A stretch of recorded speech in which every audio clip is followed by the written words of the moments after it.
Hey everybody, I'm having to do this kind of in a weird way because I couldn't get some of my other video stuff to work.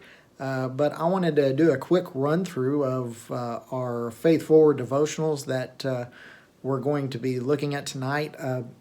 You guys can just pause as you want to reflect on some of these things. So just pause for reading and also pause in order to do a prayer whenever you are with your family.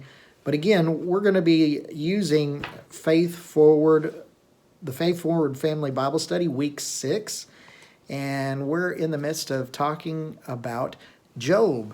And so your readings that you'll need to do as a family tonight are Job 38, verses 1 through 7, and then also Job chapter 42, verses 1 through 6, and then verse 10. If you're wanting to get a full context of what this is supposed to be all about, make sure that you read, and maybe even read after your time together, Job chapters 38 through 42. And so I'm going to give you a chance to read that now, and you can just pause me real quick. Okay, if you're back with us, there's some things that we need to think about after reading this particular passage. One thing that we know, obviously from what you just read, is that Job had asked God why he was suffering.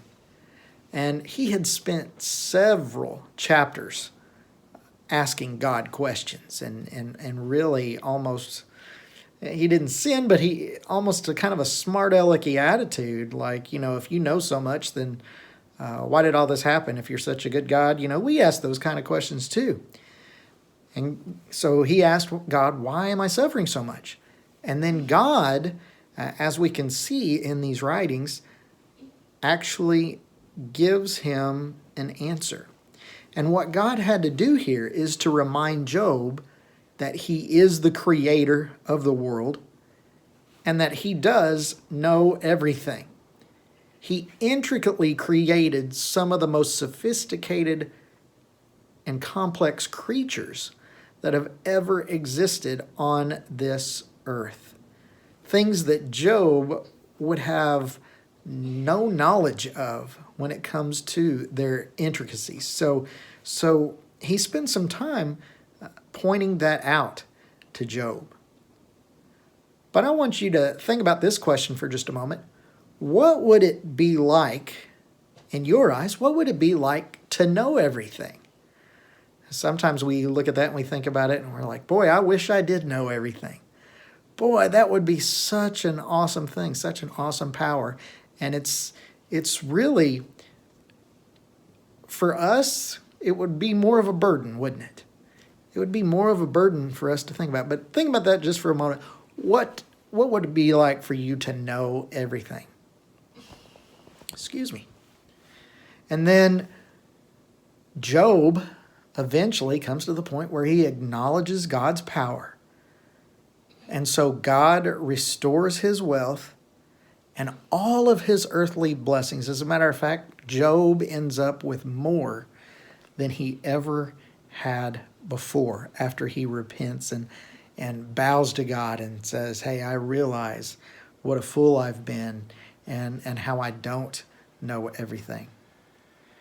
Something that we need to understand, just as Job did, is that God is in control, not us. But sometimes I bet we need to be reminded that we don't understand everything, that we don't have an answer for everything, that we can't grasp everything.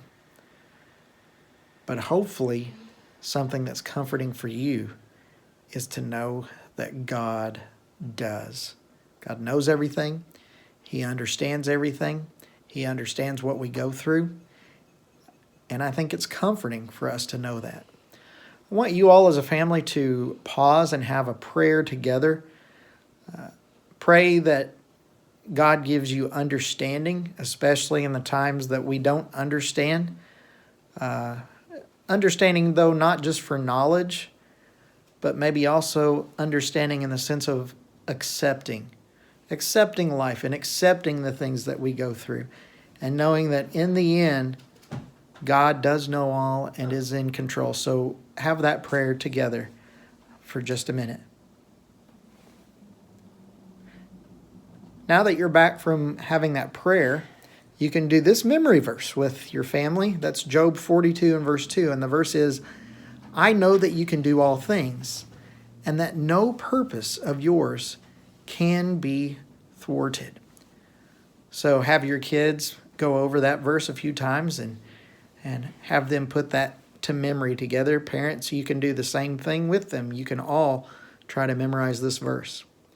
And then there's one last activity that's on the sheet that it asked you to do. So it asked you to draw a 3-inch circle on a piece of paper.